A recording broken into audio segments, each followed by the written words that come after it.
생각을 하지 않는 신앙생활. 사사기 14장에 나오는 삼손의 모습이 그러한데요. 생각을 하지 않고 하나님의 뜻을 생각하지 않고 그저 자기의 욕망대로 판단하며 행동하는 그 모습.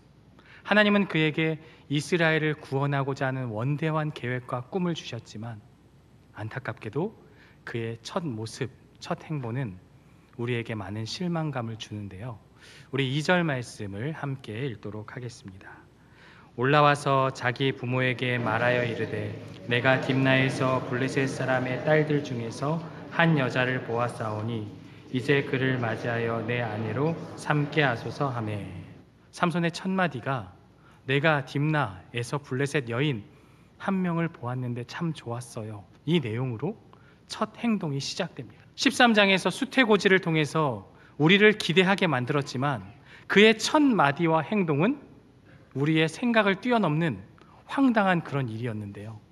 그의 부모에게 내가 아름다운 여인을 만났어요 라는 것으로 시작을 하게 됩니다. 그의 이 첫 마디와 행동은 그가 어떠한 삶을 살아가는가, 과연 누구를 위한 삶을 사는가라는 질문을 던지게 돼요. 정말 하나님을 위한 삶을 사는가, 아니면 자기 자신의 욕심을 따라 사는 인생인가라는 것을 생각해 보게 만드는 그의 첫 모습입니다. 14장은요, 내 소견에 옳은 대로 행동하는 사사의 타락의 모습을 보여줍니다. 덩달아 이스라엘 백성들도 자신의 소견에 옳은 대로 행동하는 그 사사기의 모습과 너무나도 닮아 있는데요. 사실 오늘 본문에 등장한 이 딥나라는 곳은 원래는 단지파에게 땅이 분배된 곳입니다.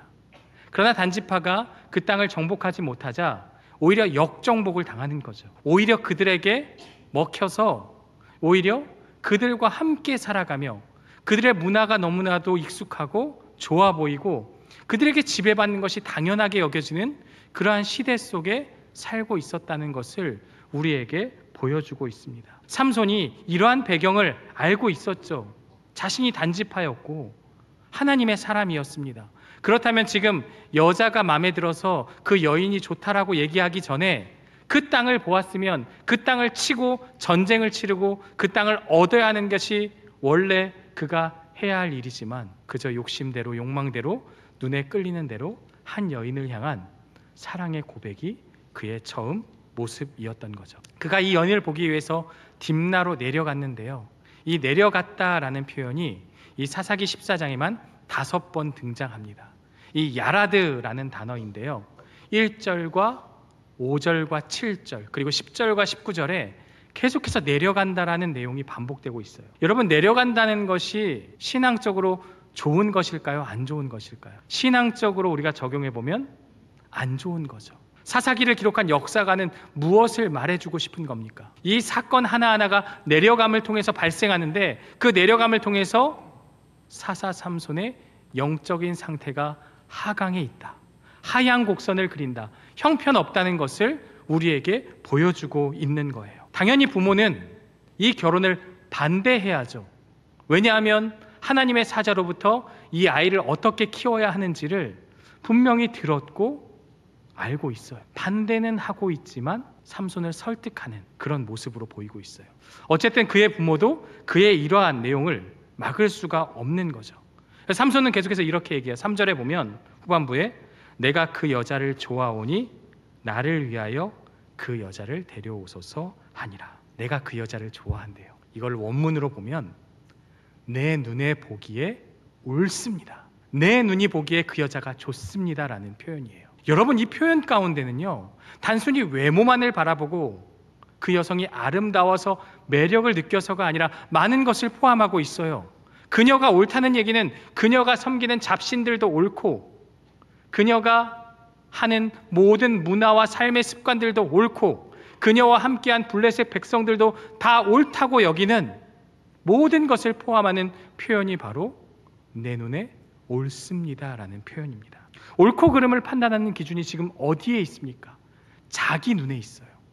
자기 스스로 판단하고 자기의 눈에 의해서 자기 눈으로 옳고 그름을 판단하고 있다는 것을 말해주고 있어요.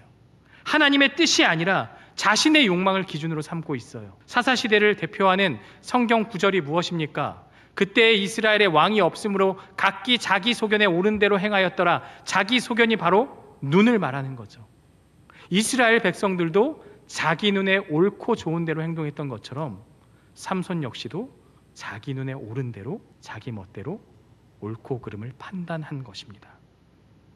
그런데 이어지는 구절에서 하나님께서 삼손을 통해 블레셋을 치려고 하는데요, 한 가지 소망을 발견하게 되죠.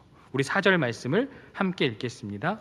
그때 블레셋 사람이 이스라엘을 다스린 까닭에 삼손이 틈을 타서 블레셋 사람을 치려 함이었으나 그의 부모는 이 일이 여호와께로부터 나온 것인 줄을 알지 못하였더라. 원문을 보면 블레셋 사람을 치기 위해서 기회를 엿보고 있었다.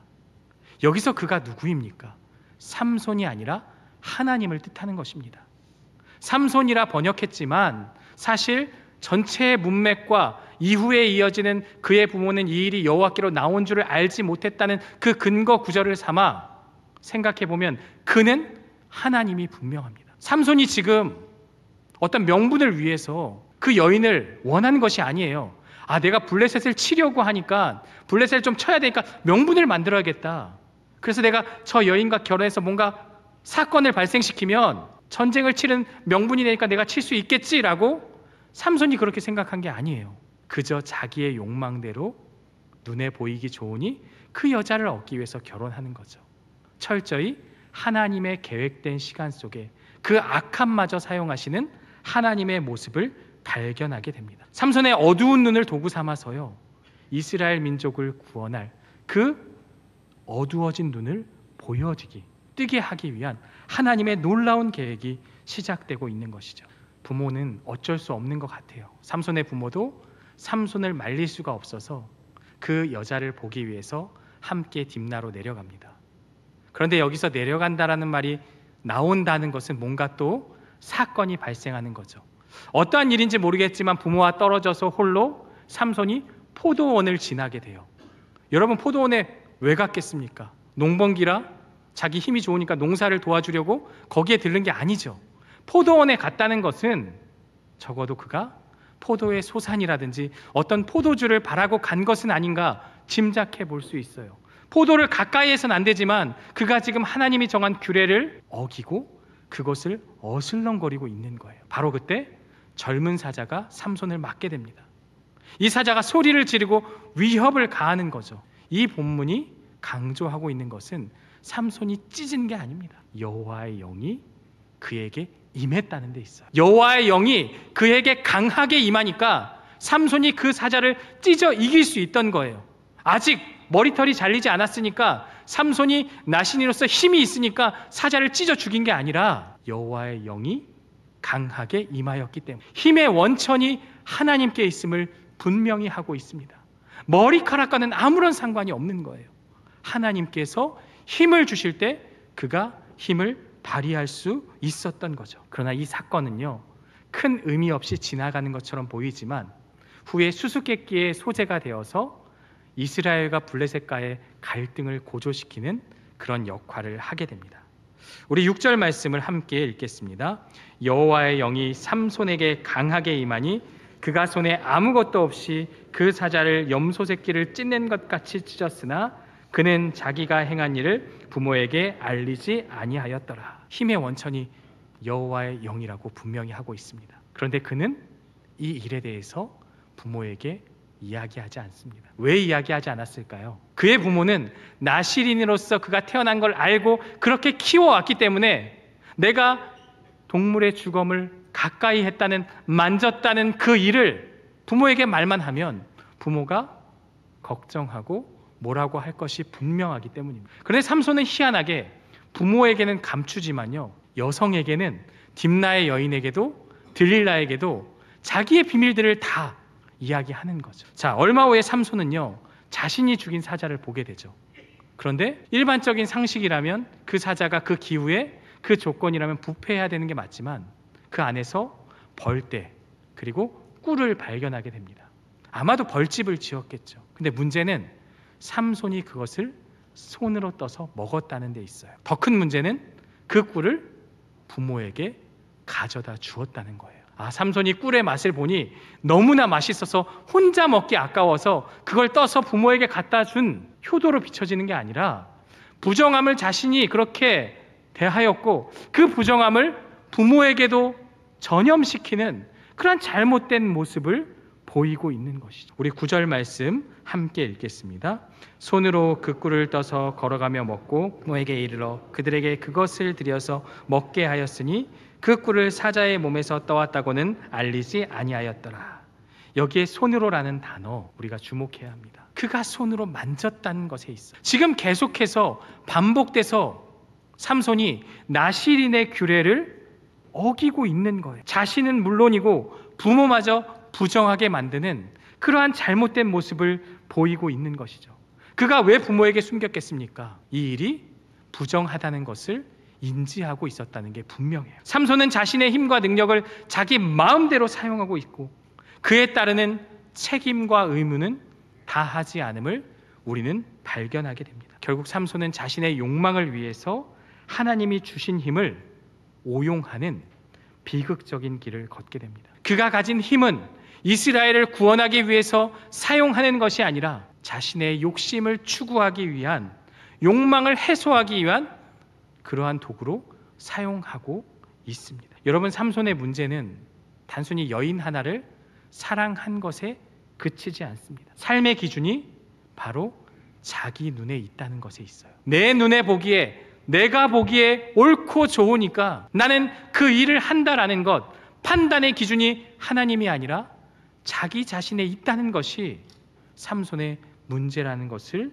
우리는 발견하게 됩니다. 여러분, 오늘 우리의 삶은 어떠합니까? 하나님 말씀보다 내 눈이 좋다고 여기는 것, 세상이 좋다고 여기는 그 풍조를 따라 우리는 살아가고 있지 않습니까? 모든 것이 내가 좋다, 내가 행복한 것, 내가 즐길 수 있는 그것이 옳다고 여기며 그것이 기준처럼 우리는 판단하고 살아가고 있지 않습니까? 특히 작은 선택부터 우리는 주의해야 합니다. 삼손이 여인을 선택하는 그 순간부터 삶의 기준이 자기 자신이 되었던 것처럼 그 작은 선택이 우리는 하나님을 떠나는 그러한 원인이 될 수 있다는 것을 우리에게 말씀하고 있습니다. 우리는 눈을 들어서 하나님을 바라봐야죠. 우리가 세상을 그리고 나를 보는 게 아니라 하나님을 바라봐야 합니다. 옳고 그름을 판단하며 하나님의 말씀이 기준이 되어서 우리는 그렇게 살아가야만 합니다. 그래야만 눈에 보이는 욕망이 아니라 하나님의 말씀으로 살아갈 수 있습니다. 10절과 11절에 이어지는 말씀을 보면요, 삼손의 아버지가 여자에게로 내려가매 삼손이 거기서 잔치를 베풀었으니 청년들은 이렇게 행하는 풍속이 있음이더라. 무리가 삼손을 보고 30명을 데려와서 친구를 삼아 그와 함께 한지라. 삼손은 블레셋 여인을 위해서 이제 결혼을 하지만 잔치를 연다는 표현이 나와요. 그런데 그 문화가 그 청년들이 그렇게 하는 문화다라고 말하고 있어요. 지금 이스라엘의 풍속이 아닙니다. 블레셋의 문화 그대로 삼손이 따라가고 있다. 단순히 결혼만 하는 게 아니라 그들이 가진 문화와 삶의 모습들을 따라하고 있는 거예요. 동화되고 있는 겁니다. 여기에 문제가 있어요. 그런데 더 큰 문제는 지금 삼손의 곁에 30명의 사람들을 붙여주는 데 있습니다.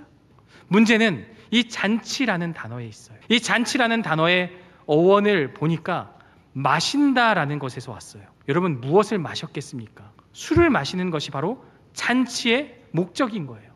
삼손이 잔치를 열었다는 것은 그가 나실인의 그 일을 다 잊고 먹고 즐기고 마시는 그 잔치를 그들과 함께 펼치고 있었다는 것을 말하고 있는 것이죠. 그런 상황 가운데서 삼손이 무료했던지 수수께끼를 하나 냅니다. 그런데 일반적인 퀴즈가 아니라 큰 판돈이 걸린 내기를 지금 하고 있는 거예요. 너희가 이것을 일주일 동안에 맞춘다면 내가 너희들에게 각 한 벌씩 겉옷과 속옷을 너에게 주겠다 라고 그렇게 약속을 합니다. 굉장한 돈이죠. 삼손이 만약에 진다면 그것을 다 마련해야 되는 큰 돈이 걸린 내기였습니다. 그러면서 수수께끼를 내는데요, 먹는 자에서 먹는 것이 나오고 강한 자에서 단 것이 나왔다. 그것이 무엇이냐라는 수수께끼. 자기가 경험한, 자기만 알 수 있는 문제를 내고 있는 거예요. 말이 안 되는 수수께끼를 내고 있죠. 삼손이 판돈을 크게 걸 수 있었던 이유가 자기 자신만 아는 문제이기 때문에 그렇게 냈던 것이죠. 걸린 판돈을 보면 가벼운 오락이 아니라 블레셋을 향한 어떤 도발과도 같습니다. 이야, 삼손이 이 수수께끼를 통해서 블레셋을 칠 명분을 만드는구나. 우리가 그렇게 오해할 수 있지만 우리는 아까 4절에서 이 틈을 노린 것이 누구라고요? 여호와 하나님께서 기회를 봐서 블레셋을 치기 위함이라는 것을 우리는 먼저 생각해야 합니다. 삼손은 말 그대로 그냥 많이 얻기 위해서 수수께끼를 낸 거예요. 무료하니까, 심심하니까 돈이라도 좀 따보자라고 생각하고 퀴즈를 냈던 거예요. 그러나 하나님은 그 목적마저도, 악한 의도마저도 사용하셔서 이스라엘과 블레셋의 전쟁을 일으키는 것이죠. 문제는 블레셋 사람들의 반응입니다. 이들이 만만치가 않거든요. 우리 15절 말씀을 함께 읽겠습니다. 일곱째 날에 이르러 그들의 삼손의 아내에게 이르되 너는 내 남편을 꾀어 그 수수께끼를 우리에게 알려달라 하라. 그렇지 아니하면 너와 내 아버지의 집을 불사르리라.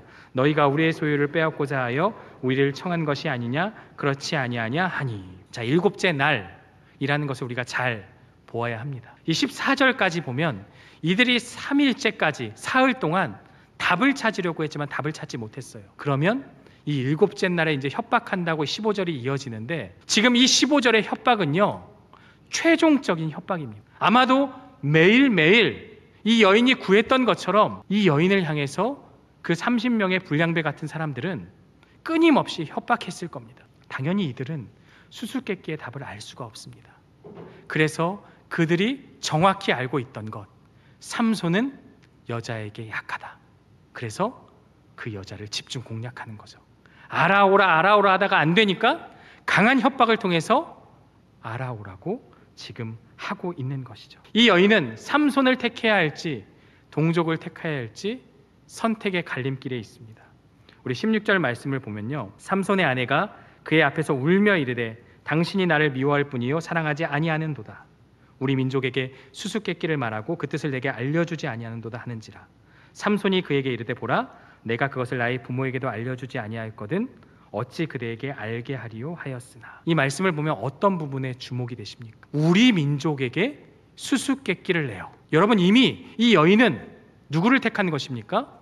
블레셋 사람들을 택한 거예요. 남편인 삼손, 자기와 결혼할 그 삼손을 택한 것이 아니라 누구를 취한 것이냐면 자기 민족, 자기 백성을 선택한 것이에요. 그런데 문제는요, 삼손도 마찬가지예요. 삼손도 지금 뭐라고 얘기합니까? 내가 부모에게도 알려주지 않았는데 어째서 그대에게 알려줄 수 있겠습니까? 이런 말을 하면 안 되는데 이런 말을 지금 하고 있는 거죠. 17절을 보면요, 계속해서 울며 그에게 답을 강요한다라고 표현하고 있어요. 여러분, 이 강요한다, 해치카라는 단어는 억압하다, 억누르다라는 그러한 내용이 의미가 담겨 있어요. 답이 나올 때까지 못 살게 구는 거예요. 지금 그것이 강요한다라는 단어로 표현되고 있는 거죠. 결국 삼손은 여자에게 약하죠. 그래서 정답을 알려줍니다. 그 결과가 어떻게 됐을까요? 우리 18절 말씀을 함께 읽겠습니다.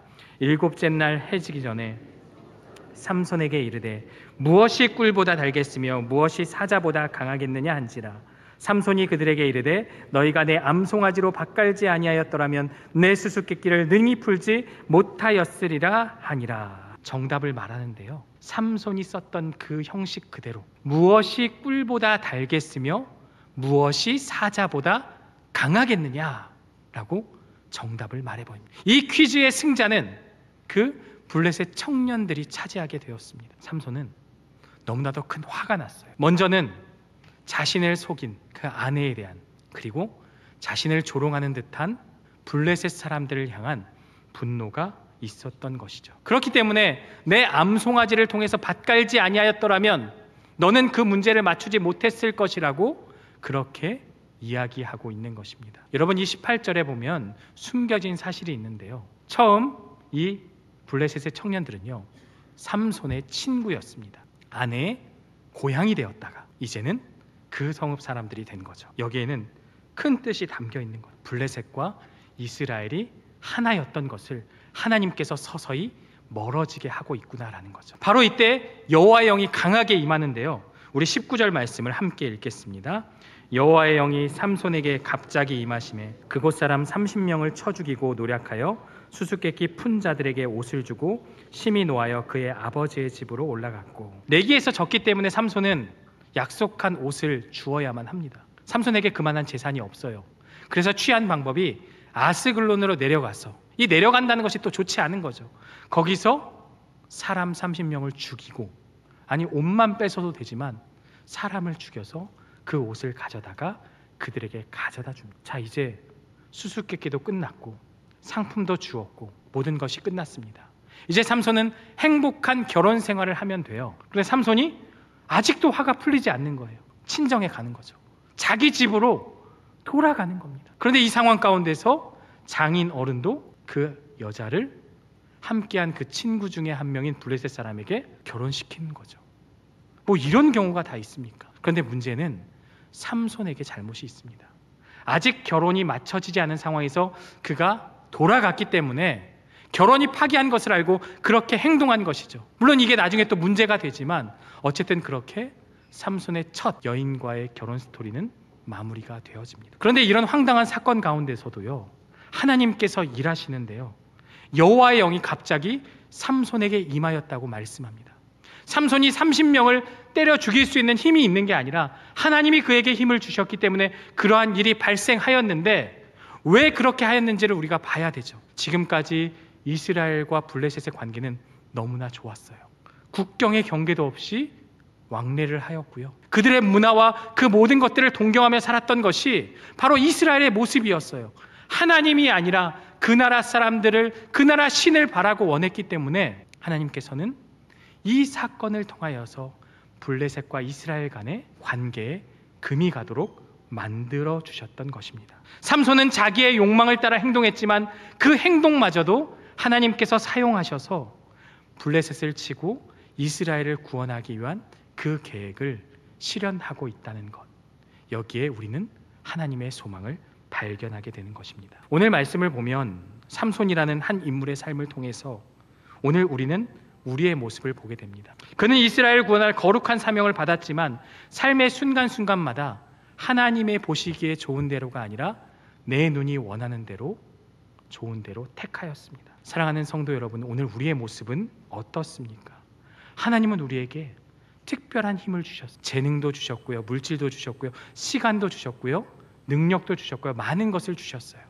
그런데 우리는 그 능력을 어디에 사용하고 있습니까? 내 명예를 높이기 위해서, 내 만족과 기쁨을 누리기 위해서, 내 경력을 쌓기 위해서, 세상의 인정을 받기 위해서 그 재능을 사용하고 있지 않습니까? 겉으로는 거룩한 사명을 가진 것처럼 보이지만 실제로는 삼손처럼 내 욕심을 따라 그 모든 것들을 사용하고 있지 않습니까? 물론 삼손의 이야기를 통해서 우리는 은혜를 발견합니다. 그 악함마저도 사용하시는 하나님의 은혜를 발견하지만 그것이 우리의 악함을 정당화시킬 수는 없습니다. 그래서 우리는 악함도 사용하시니까 악하게 살아야겠다라고 할 수 없죠. 그럴수록 우리는 더 하나님의 뜻에 합한 삶을 살아야 하는 것이죠. 우리는 끊임없이 스스로에게 질문해야 합니다. 나는 정말 하나님을 위한 삶을 살고 있는가? 아니면 내 욕심대로 살아가고 있는가?